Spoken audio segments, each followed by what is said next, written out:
کوئی تم سے روٹھ جائے اور پھر وہی تم سے ملنے کو ترسے تو اسے کبھی مت کھونا، کیونکہ وہ تم سے بہت محبت کرتا ہے۔ کسی کے برا کہہ دینے سے نہ ہم برے ہوتے ہیں نہ اچھے۔ اپنی زبان سے ہر شخص اپنا ظرف دکھاتا ہے، دوسرے کا عکس نہیں۔ لوگوں سے اس طرح گھل مل جاؤ کہ مر جاؤ تو وہ تم پہ روئیں، اور اگر کہیں چلے جاؤ تو تمہارے آنے کے منتظر رہیں۔ اپنے دوست کو اتنے ہی راز بتاؤ کہ کل کو اگر وہ تمہاری دشمنی پر آمادہ ہو جائے تو وہ تمہیں کوئی نقصان نہ پہنچا سکے۔ اسے اپنا راز مت بتاؤ جس کا کوئی راز تمہارے پاس نہ ہو۔ کبھی بھی اپنی جسمانی طاقت اور دولت پر بھروسہ مت کرنا، کیونکہ غریبی اور بیماری آنے میں دیر نہیں لگتی۔ اپنا کردار بنانے میں اتنا مشغول ہو جاؤ کہ دوسرے پر تنقید کرنے کا وقت ہی نہ ملے۔ گھر میں غصہ کرنا گویا اسے ویران کرنا ہے۔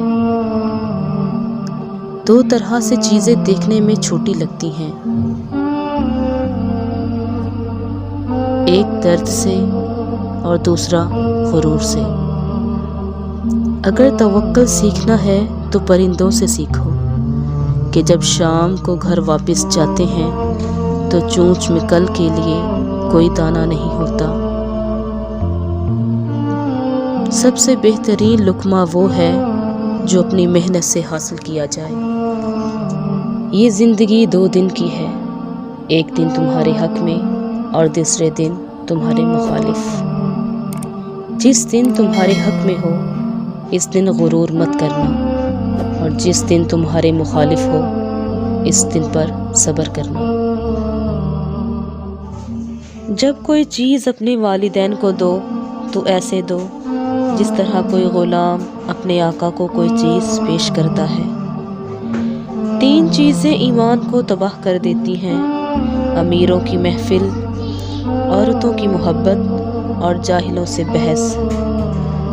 ان لوگوں پر اعتبار کرو جو تمہاری 3 باتیں بھانپ سکیں: تمہاری ہنسی میں پوشیدہ درد، تمہارے غصے میں تمہارا پیار، اور خاموشی کے پیچھے وجہ۔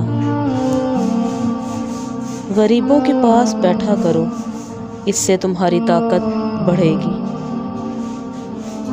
تجربہ انسان کو غلط فیصلوں سے بچاتا ہے، مگر تجربہ غلط فیصلے سے ہی حاصل ہوتا ہے۔ اس دوست پر بھروسہ کریں جو مشکل میں آپ کے کام آیا ہو۔ اگر کسی سے محبت ہونے لگے تو صدقہ دو، اگر محبت ہوئی تو مل جائے گی، اگر بلا ہوئی تو ٹل جائے گی۔